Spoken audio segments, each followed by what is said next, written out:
Hello guys, welcome to Online Web Tutor presented by Profotech Solutions team. I am Sanjay.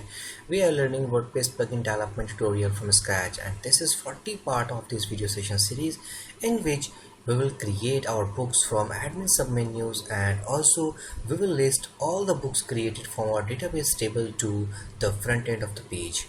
Okay, and also guys, if you are beginner to this channel, then please don't forget to subscribe and keep watching our WordPress plugin development tutorial where we had discussed several things in WordPress plugin. Okay, so in the last video session guys, we have made our front end page which is looking like this, okay, in which we have made three different divs, you can say, and with dummy data where we will put our course image, course name, author name, and the enroll button. Okay, all these sections will come dynamically from our administrator panel. Okay, and how we create our books? By the help of add new, we will create our books here. Okay, and this is the table actually, wp my books, which stores our created books. Okay, so these all the things guys we had discussed so far. So if you have started from this video session as your first video, then I strongly suggest to watch our previous video session actually where we had started our my book sample plugin. Okay, so let's create some of the dummy books to this. So for now, just we have to create first of all the author section. Okay, because in the drop down sections we have no author right now. Okay, so just click on add new author, and let's say online web tutor. FB link should be, just click on that, and this is FB link, and let's say this channel provides the courses for many web development skills. Okay, and just I'm clicking on submit button. Now author created successfully. Okay, so if we go to wp my authors table, and here it is, if we click on that, then this is the detail actually we have saved.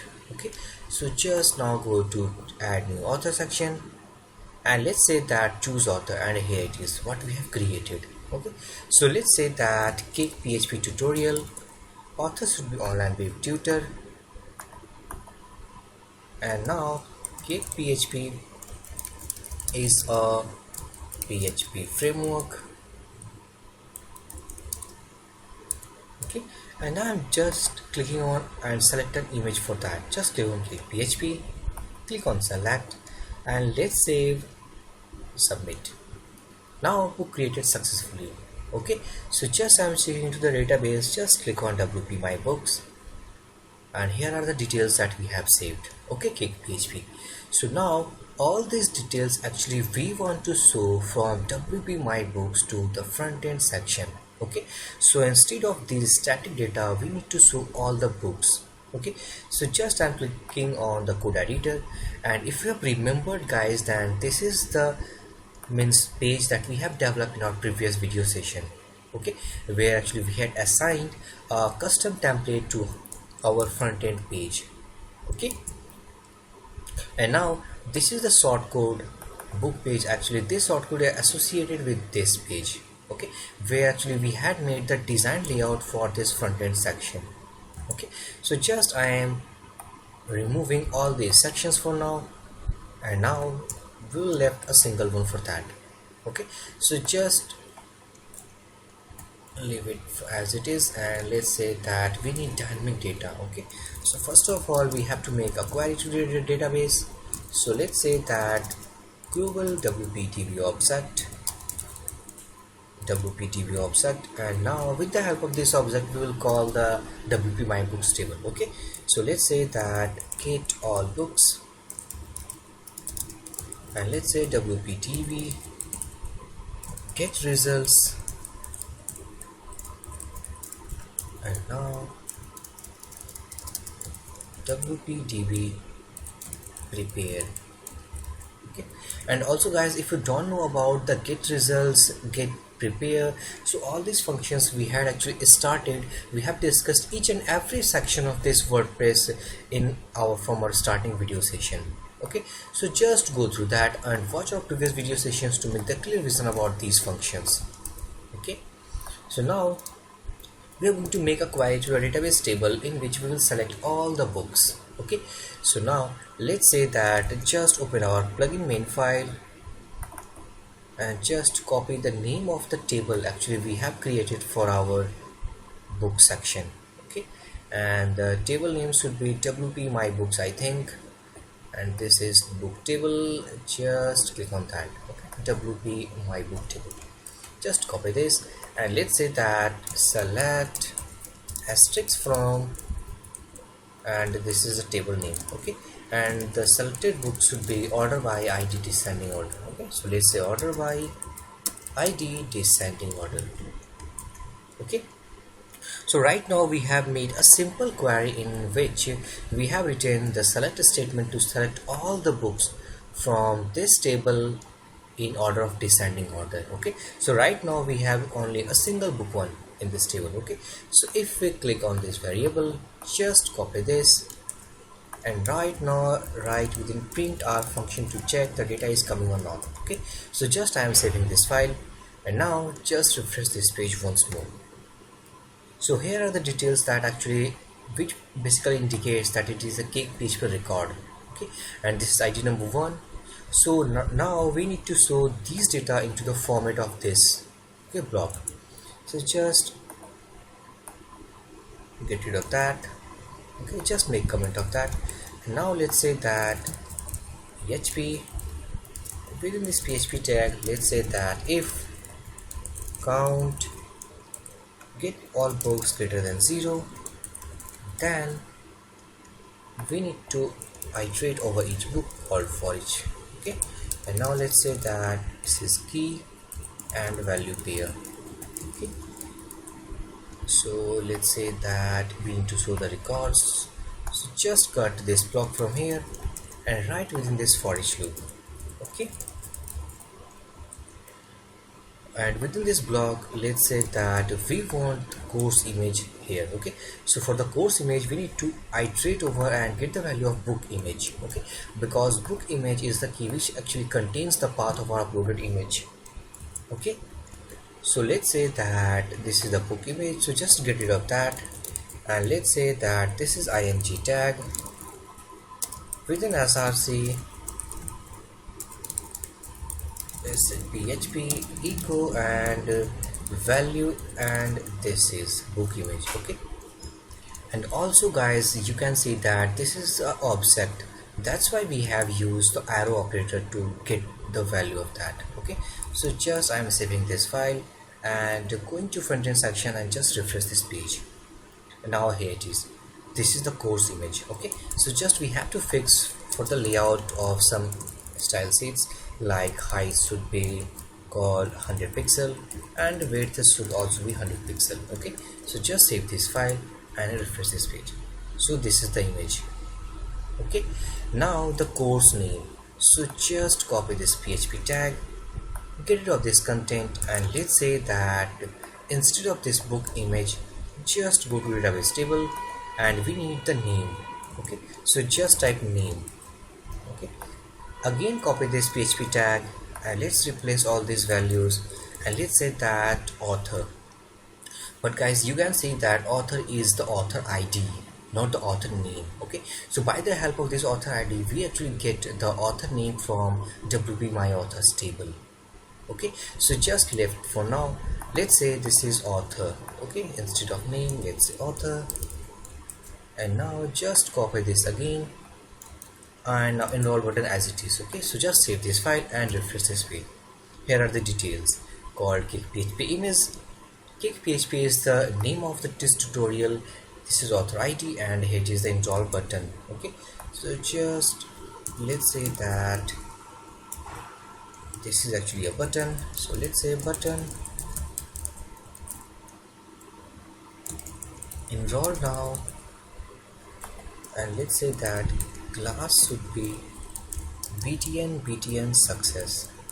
Okay, this is the bootstrap class, and now let's refresh this page. So this is how we have made. Okay, so just I'm going to create another book for that. Okay, so let's say that Laravel tutorials online web tutor, same author, and let's say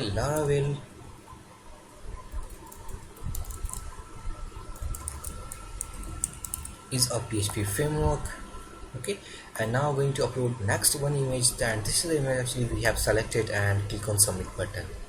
Okay, successfully we have created the second book.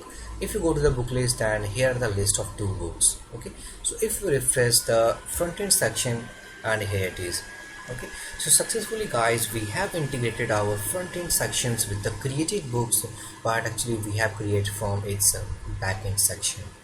Okay, so now the next thing that we need to do is that we need to do the author name, okay, instead of this author ID.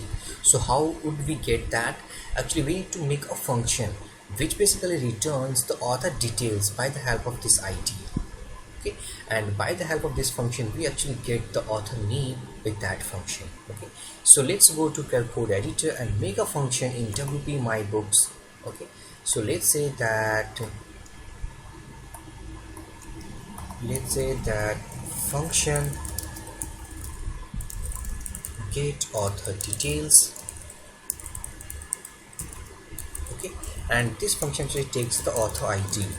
Okay, and after taking this author ID, just make it global WPDB,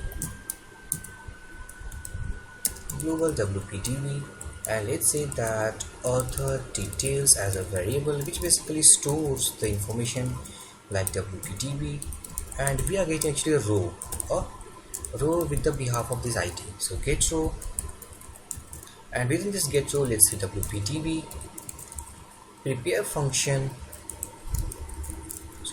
method, and let's say that select asterisk from.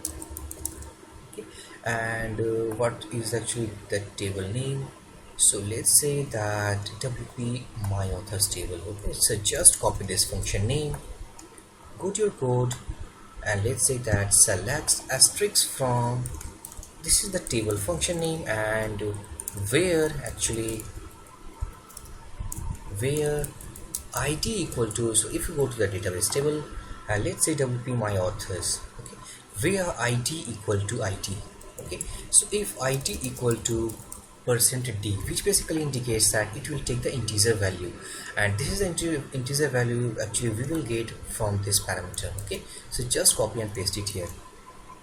So now our query should be select asterisk from my author table where ID equal to %d, which basically indicates that it is the integer value. Okay, and this is the value. Okay, so just we have replaced by a placeholder value. Okay, and now let's convert this value actually into the array format. So to convert this object value, we actually pass array underscore a basically contains, or basically convert this object values. Actually we will get the object values. Okay, so basically it converts this object value into the array format by passing the second parameter within this getRow function method. Okay, so just return this variable now.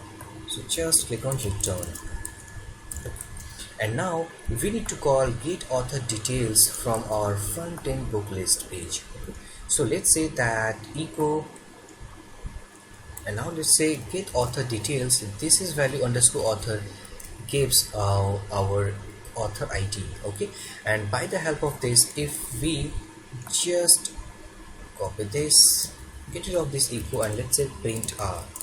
Okay, and just save this file. So if you go to this front end section, and let me refresh this page, here are the details of author that we are getting. Okay, so we need only the name right now. Okay, so just copy this name, and you can see that all these details actually are in an array format. Why? Because we have passed the second parameter as an array my underscore a. Okay, it converts the object into the array format. So now we want only the name section. So just cut this function, and let's say that echo, and we need only the name. So to get the value from an array, we need to pass the square bracket for that. Okay, so just save this file and refresh this page, and here it is. Okay, Laravel tutorials, online web tutor is the author name, and this is the enroll button. Okay, so now if we want to give the hyperlink to this course, okay, we want to give the hyperlink to this course, then how do we get that? Okay, so instead of that, we actually what we will do for this button, if any student just click on that button before reading this course. Okay, if he clicks on that, then we need to show, instead of enroll now, we will show the message enrolled successfully. Okay, if the student enrolled this book, then after clicking on enrolled button, he actually gets the access over this course. Okay, and also if we just copy this URL, go to incognito window, let's open up first, and let's say just paste it here. Okay, so if we actually right now just click on that, okay, and let's say that WP my book, okay, instead of my underscore book. Okay, so actually we need first to actually we right now we are not logging to this system. As you can see, no the administrator bar panel. Okay, so now enroll button, instead of enroll button, because we are not logging to, then we need to show the message login to enroll now, because first we need to give the access to the login to the user. Okay, after taking the login permission, login credentials, we need the enrolled button. Okay, so first of all we need to make the login to enroll now, and then we need to show the enroll now button. After actually a student has enrolled successfully, clicking on this button, then we need to show that message enrolled. Okay, and also if suppose a student wants to log in this course, then he need to copy this and right now WP admin. Okay, so instead let's say that we have created some of the user from our admin. So if you go to its admin section, so just I'm clicking on WP users table. Okay, so where we had created some of our users. Okay, so just clicking on like 1001. So actually the password what we have written for this user, let's say Amit101 again, and this is the password that we have created. Okay, so if we look over this, then actually by login through this administrator panel, we actually add the profile.php page. Okay, so we don't want to give the access over profile.php. We want that while login, if the user tries to log in to this administrator panel, then we will redirect after the login to the user to the page called of our front-end book section. Okay, means when any student will log into our administrator panel to the access to the courses, then after login he will be redirected to this page. Okay, WP my books. And also after login, if he wants to click on the logout button, okay, so just I'm logging it again, and right now it will be here profile.php. so instead of that, we will redirect the user to my book section. Okay, and also if he clicks on the logout section, then now he will on the page of wp-login.php. So instead of that, we will also redirect the user at that page. Okay, so how could we log in to the user? Actually, when the user click on login to enroll now button, then while clicking on that button, we actually redirect the user to wp-login.php. Okay, so let's say wp-login.php, and after logging the user, we will redirect the user to wp, it's wp, or you may say my book. Okay, and when he clicks on the logout button, then next after logout we need to restore the user to this page. Okay, so this is the how we actually do in this video session. Okay, so now about the login video session, guys, that how could we actually log in the user, how we change the text of these buttons according to the actions of the user. So all these we will see in our upcoming videos, means in the next video session. So in this video session, guys, we had seen that how could we actually list all the courses that we will create from his administrator panel, and also we have converted the author details by author ID, and here is the function that we have made. Okay, so if you have any query in this video session, guys, then please drop your comment. I will give my reply as soon as possible. So for this video session, guys, thank you for watching. Have a great day.